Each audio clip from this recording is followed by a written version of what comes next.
Hi friends, வணக்கம். என்னடா மைக்கை பிடிச்சிட்டு பேசுகிறேன் அப்படின்னு நினைப்பீங்க. ஏன்னா வாய்ஸ் தெளிவாக கேட்கல அப்படின்னு சொல்லி ஒருத்தர் வந்து கமெண்ட் பண்ணாங்க.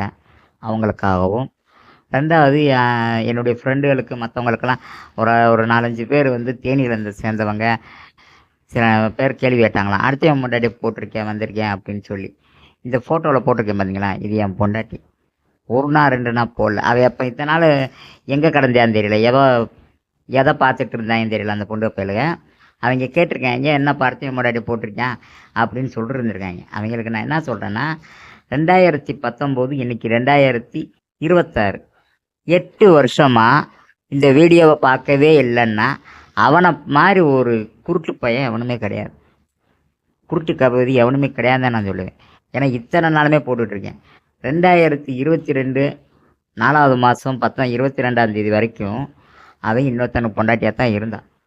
அது காரணம் என்னென்னா, முன்னால் நான் கல்யாணம் பண்ணும்போது 2019 15ஆம் தேதி அவளை கல்யாணம் பண்ணேன். அந்த கல்யாணம் பண்ணும்போது அவளுக்கு ஏற்கனவே ஒரு கணவர் இருந்ததா சொல்லி பஞ்சாயத்து ஆகி ரொம்ப பெரிய பிரச்சனையாச்சு. அதுக்கடுத்து அவளும் என் கூட சண்டை போட்டு பேசலை வைக்கலை, எப்பயுமே பேசலை. 2022 அதுக்கடுத்து பஞ்சாயத்து வச்சு ஏகப்பட்ட பிரச்சனையாச்சு. அதுக்கடுத்து 2022 அவளுக்கு முன்னாள் கட்டினவை வந்து இறந்துட்டான். எங்கள் வீட்டில் போய் எங்கள் அக்கா தங்கச்சி எல்லாத்தையும் கூப்பிட்டு போய் கூப்பிட்டேன். அவள் வரமாட்டேன் அப்படின்னு சொல்லி சாதிச்சிட்டான். நான் சரி, அவள் கோபம் குறையட்டும் அப்படின்னு சொல்லிட்டு நான் விட்டுட்டு வந்துட்டேன். இன்னி வரைக்குமே நான் வீடியோ போட்டுட்டு தான் இருக்கேன். அவள் போட்டாவை ரெகுலராக வந்துட்டு தான் இருக்குது. வாரத்தில் ஒரு நாள் அவள் போட்டால் ஏதாவது ஒரு சாங்ஸ் போட்டுருவேன். இல்லை என் கருத்துக்களை சொல்லும்போதோ எந்த வீடியோ போட்டாலும் அவள் ஃபோட்டோ இல்லாமல் ஒரு ஃபோட்டோ வராது. இதை பூரா அவங்க கவனிக்கிறாங்களா இல்லையான்னு தெரியாது. இந்த சேரில் அவர் பேரில் தான் ஓடுது. சரியா? இப்போ நான் மேட்ருக்கு வருவோம். இப்போ வந்து நேற்று ஒரு பிள்ளை வந்து எனக்கு மெசேஜ் அனுப்பிச்சு. அதாவது இந்த விதவைகளை பற்றி நான் பேசுனதில் இது இப்படி பேசலாமா வைக்கலாமா? நான் ஓப்பனாக சொல்கிறேன். ஒரு பிள்ளை வந்து எப்படி வாழுதுங்கிறது வந்து அவங்க அம்மாவை குறிக்கும். ஒரு பொம்பளை பிள்ளை நல்லா தரமாக சண்டை போட்டு எல்லா விஷயத்திலும் கரெக்டாக முடிவு எடுக்குதுன்னா அவங்க அம்மா தரமான பொம்பளைன்னு அர்த்தம். இந்த விதவைகள் முக்கால்வாசி பிள்ளைகள்னால குழந்தைகளும் பாதிக்குது. அந்த குழந்தைகள் மட்டும் பாதிக்கல, அவங்க அம்மாவுக்கும் ஒரு நல்ல பேர் இருக்குது. எப்படின்னா, கோபம் இல்லாமல் கரெக்டாக போய் கரெக்டாக பேசி எந்த பிரச்சனையும் எப்படி முடிக்கணும், என்ன பண்ணணும், எது பண்ணணும், முடிவை தெளிவாக எடுக்கிற பிள்ளைகளோட அவங்க அம்மாவுக்கு பெருமை கொடுக்குற மாதிரி. இல்லை நான் பிடிச்ச முயலுக்கு 100 கால் அப்படி எந்தெந்த இடத்துல தந்தானாட்டியா 12 மணி வரைக்கும் 11 மணி வரைக்கும் மெசேஜ் அனுப்பி அடுத்தவனை கூப்பிட்டு வா வா வா வா உன்னை மறந்துட்டு இருக்க முடியாது, மறக்காமல் இருக்க முடியாது, என்னால் நினச்சிக்கிட்டே இருக்கணும், அப்படி இப்படி போராளுக வச்சா அவர்களுக்கு பூரா நான் ஒரு விஷயத்தை சொல்கிறேன். அவளை முதல்ல பிள்ளைகளை பாருங்கள். ஏன்னா பிள்ளைகள் தான் முக்கியம். 8வது படிக்கிற பிள்ளைகளுக்கு 8வது 10வது 9வதுக்கு மேலே போகிற பிள்ளைங்க கூட அறிவாளிகள். ஏன்னா அந்த டயத்தில் தான் என்ன ஏதுன்னு தெரிஞ்சுக்கணும்.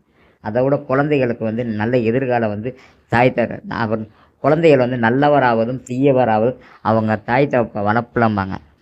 அதை பாதி பேர் இன்னும் புரிஞ்சுக்கிறாமல் பல பேர் அந்த வேலையை செஞ்சுக்கிட்டே வராங்க. நான் மறுபடியும் சொல்கிறேன், ஒரு பொம்பளை பிள்ளை கெடுதுன்னா அது அவங்க அம்மானால தான். அவளோட நடத்தை இப்படி இருக்குன்னா அவங்க அம்மா சரியில்லைங்கிறத வார்த்தை.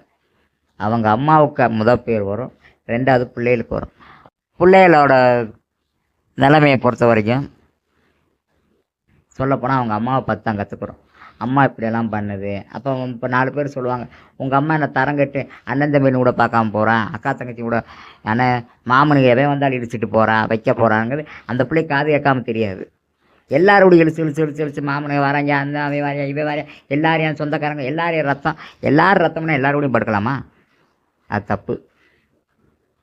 அப்பாவை அப்பான்னு தான் கூப்பிடணும், அப்பாவை மட்டும்தான் அப்பான்னு கூப்பிடணும், அம்மாவை மட்டும்தான் அம்மான்னு கூப்பிடணும். மற்றவங்கள சித்தப்பானியாக வச்சுருக்கேன். எல்லோரும் ஒரு ரத்தம் தான், எதுக்கு பேர் மாற்றி வச்சுருக்கேன்? புருஷனை மட்டும் கட்டின புருஷனை மட்டும் மாமா எங்கள் மாமான்னு சொல்லணும். அடுத்தவனை பூரா என் தங்கச்சிக்கு பிடிச்சேன், அவன் பிடிச்சேன், தாய் மாமன் எல்லோரும் தாய் மாமன் ஆகிட மாட்டேன். தாய் மாமன் தாய் கூட பிறந்தவங்க மட்டும் தாய் மாமன், மற்றவன் எல்லாம் நாய் மாமன். சரியா? மாமன் தோறது மாமா நார்மலாக போட்டுருமா அவர் மாமா வேணும் சார் அப்படின்னு சொல்லிட்டு போகணும். இதுதான் அந்த குழந்தைகளுக்கு தெளிவாக தெரியும். இதுதான் நமக்கு சொந்தமானவன். நீ எல்லாரையும் மாமா, எல்லாரும் சித்தப்பா, எல்லாரும் அப்பா, எல்லாரும் அப்பான்னு சொன்னோம்னா அப்போ எதையும் கூப்பிட்டு போய் எதையும் தடவுனாலும் அந்த பிள்ளைகளுக்கு என்ன தெரியும்? நம்ம அப்பா உலக்கு அதாவது தடவுறாரு, நம்ம மாமா உலக்கு அதையும் தடவி பார்த்தாரு, நம்ம மாமா தானே பிடிச்சி பார்க்கட்டும், இப்படித்தான் அந்த குழந்தைகளுக்கு தோணும். சரியா? அதனால் முதல்ல ஒழுக்கத்தை நீங்கள் கற்றுக்கிங்க. அதுக்கடுத்து பிள்ளைகளுக்கு சொல்லிக் கொடுக்கலாம். தாய் தரமாக இருக்காளான்னு அடுத்தவங்க கை நீட்டு பேசிடக்கூடாது. உங்களுக்கு ஒரு பாதுகாப்பு கிடைக்குது வைக்குதுன்னா அந்த பாதுகாப்பை ஏற்றுக்குங்க. சரியா? முதல்ல நல்லது கெட்டதை பிரித்து பாருங்கள். நம்ம பிள்ளைகளுக்கு எதிர்காலத்தில் நல்லா இருக்குமா வைக்குமா, கெட்ட பேர் வருதா நல்ல பேர் வருதா? இப்போ நம்ம செய்கிற வேலை நம்ம பிள்ளைகளை தாக்குதே, முறகட்டு போனால் நம்ம பிள்ளைகளை எங்கிட்டு கட்டி கொடுப்போம், எந்த மாதிரி பேசுவாங்க? இப்போ ஒரு பிரச்சனை நடந்துகிட்ருக்கு. அந்த பிரச்சனை நடந்துகிட்டு இருக்கும் போதே அந்த பிள்ளைகளுக்கு கொஞ்சம் மெச்சூரிட்டி ஆகி ஒரு கல்யாணம் பண்ணி போகும்போது அந்த பிள்ளைகள் என்ன சொல்லுவாங்க, அந்த குழந்தையில, ஏண்டி உங்கள் அம்மாவே இப்படித்தானே தந்தா நாட்டியா தெரிஞ்சா, உங்கள் அம்மாவே அனந்த மீன் கூட பார்க்காம போகத்தானே செஞ்சா, உங்கள் அம்மாவே இப்போ வரைக்கும் இது மாதிரி இப்போ நடந்துட்டு தானே இருக்குது. அப்போ அந்த பிள்ளைகளுக்கு தலைவலி. ஒரு சின்ன தண்ணி தப்பாக போனாலும் சரி, உங்கள் ஒழுக்கமான பொம்பளை பிறந்தா தாண்டி ஒழுக்கமான புத்தி இருக்கும் முடியாது. உங்கள் அம்மாவை போன மாதிரியே தேவடியால தெரியுது அடிப்பேன். ஒரு இடத்துல ரேட்டாக போயிட்டு வந்தாலும் கூட எவனை பாரு உங்கள் அம்மா மாதிரி எவன் கூட போய் படுத்துட்டு வரம்பேன், உங்கள் அம்மா மாதிரியே லூஸாக எவன் கூட படுத்துட்டு வருவேன் அப்படின்பேன். இவன் நீ லூஸாக இருந்தாலும் அதே மாதிரி தான் நடக்கும். இதை மாற்றுங்க. இன்னொரு பெண்மணி வந்து எனக்கு ஃபோனை மெசேஜ் வாட்ஸ்அப்பில் அனுப்பிச்சு, மாற்றுத்திறனாளியெல்லாம் ஒழுக்கமானவங்க சொல்கிறீங்கல்ல, அப்படி எங்கள் வீட்டுக்காரெல்லாம் அப்படியெல்லாம் கிடையாது, என்னை கல்யாணம் பண்ணேன், எனக்கு புள்ள பிறந்துச்சு, அப்படியே என்னை விட்டுட்டு போயிட்டியா, அவன் பாருக்கு அங்கே தெரிகிறியா அப்படின்னு. அப்போ நான் திருப்பிக்கு ஒரு கேள்வி கேட்டேன், மாற்றுத்திறனாளியா?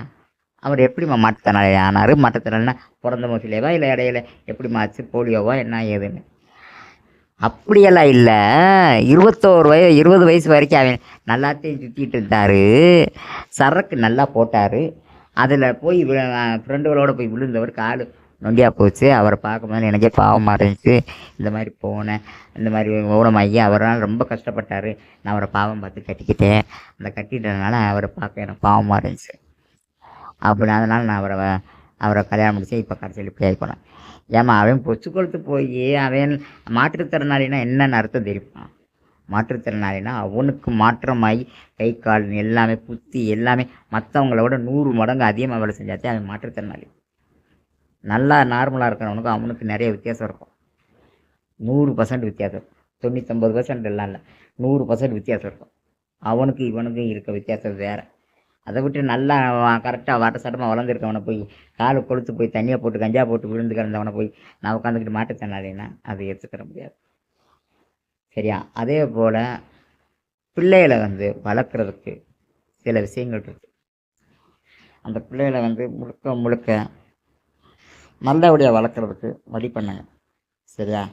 அதை விட்டுட்டு நான் வளர்த்துக்கிடுவேன் எனக்கு யாருமே வேணாம், உதவி வேணாம், வைக்கிறேன் வேணான்னு முதல்ல சொல்கிறாளுங்க பார்த்தீங்களா? இந்த ஊருக்குள்ளே சொல்லுவாளுங்க, நான் என் பிள்ளைகளை நானாக வளர்த்துக்கிடுவேன், நானாக எடுத்துடுவேன், எனக்கு யாரும் வேணாம், எல்லாரும் மேலேயும் வெறுத்து போச்சுன்றதே முதல்ல எவனுக்காக காலத்துக்கு படுத்து கிடப்பான். அதே உண்மை. எவன் என் பிள்ளைகளுக்காக மட்டும் வாழ்கிறேன்னு சொல்லி தேவடியாத்தனம் பண்ணாதீங்க. சரியா? உங்களுக்குன்னு ஒரு வாழ்க்கை ஆண்டவன் நிச்சயம் கொடுத்துருப்பேன். அந்த வாழ்க்கையை இந்த வெட்டி கௌரவம், வெட்டி ஈகோ, வெட்டி தந்தா, வெட்டியான வார்த்தை இதை வச்சுக்கிட்டு அந்த எதிர்காலத்து பிள்ளைய வாழ்க்கையும் கெடுத்துடாதீங்க. ஏன்னா எனக்கு ஏன் வையாய்க்கு தான் முக்கியம், ஏன் வீராப்பு தான் முக்கியம், கடைசி வரைக்கும் நான் இப்படித்தான் இருப்பேன், இப்படித்தான் பேசுவேன், நான் யாரையும் மதிக்க மாட்டேன், எனக்கு நீ வேணாம், உனக்கு நான் வேணாம் அப்படிங்கிற வார்த்தையை நீங்கள் பேசுறது ஒரு நாள் ஆகாது. யாரும் சப்போர்ட்டுமே வேணாம், நானாக வளர்த்துக்கிடுவேன். கடைசியில் அந்த பிள்ளைகளை கட்டி கொடுங்க இல்லையோ, இல்லை நல்லது கெட்டது பார்க்கும்போதில் தான் தெரியும். அந்த கேவலப்பட்டு மற்றவங்க பிள்ளைய மாதிரி இல்லாமல் நம்ம வேறு மாதிரி கொடுத்துருப்போம். ரொம்ப அசிங்கமாக இருக்கும். சரியா? பிள்ளைகளை முழுக்க பிள்ளைகளை வளர்க்க உங்கள் பேரை உங்கள் ஆசைக்கும் உங்கள் வெறிக்கும் பிள்ளைகளை பலிகாடாக்காதீங்க. இது என்னுடைய தாழ்மையான வேண்டுகோள். நாளைக்கு வந்து ஒரு கண்டென்ட் போடுறேன், அந்த கண்டென்ட்டுக்கு எல்லோரும் சப்ஸ்கிரைப் பண்ணுங்கள். ஏன்னா நாளைக்கு பெஸ்ட்டான ஒரு விளக்கம் உங்களுக்கு தரேன், ஒரு முக்கியமான விளக்கம் கொடுக்குறேன். இன்றைக்கி எல்லோரும் இந்த வீடியோவை ஷேர் பண்ணுங்கள், பார்க்குறதோடு எல்லாமே எல்லாருக்கும் ஷேர் பண்ணுங்கள். முக்கியமாக நிறையா பேருக்கு ஷேர் பண்ணுங்கள். இந்த ஒரு ஆள் இன்னொரு ஆள் கமெண்ட் பண்ணிருந்தாங்க, இந்த வீடியோ பார்க்குறவங்க திருந்துவாங்களான்னு. நல்ல தாய்க்கு பிறந்து தகப்பனுக்கு பிறந்தவன் நிச்சயம் திருந்துவான். 2000 பேர் பார்க்குறாங்களாம், ஒரு 20 பேர் 30 பேர் திருந்தினா போதும். நான் இதை ஓப்பனாக சொல்கிறேன். நல்ல தாய் தகப்பனுக்கு பிறந்தவன் ஈகோவை விட்டுட்டு மாறிடுவான். நம்ம பிள்ளைகளுக்காக வாழணும், பிள்ளைகளுக்காக தரத்தை கொடுக்கணும் அப்படிங்கிற நிலைமைக்கு போயிடுவான். அந்த தேவடியாளுக்கோ இல்லை தந்தா நாட்டிய குடியார பயலுக்கோ பிறக்கிறவன் என்ன செய்வானா, தன்னோட ஈகோதே முக்கியம், தன்னோட கௌரவந்தே முக்கியம், தன்னோட இதுதான் முக்கியம், அதுதே முக்கியம்னு சொல்லி நிறையா விஷயம் தாறுமாறாக பண்ணுவான். அதனால் என் வீடியோ பார்க்குறவங்க 10 பேர் இருந்துனா போதும், எனக்கு அதுவே வெற்றி தான், மிகப்பெரிய வெற்றி. சரியா? எல்லாருக்கும் வணக்கம். நாளைக்கு சந்திப்போம். தேங்க்யூ.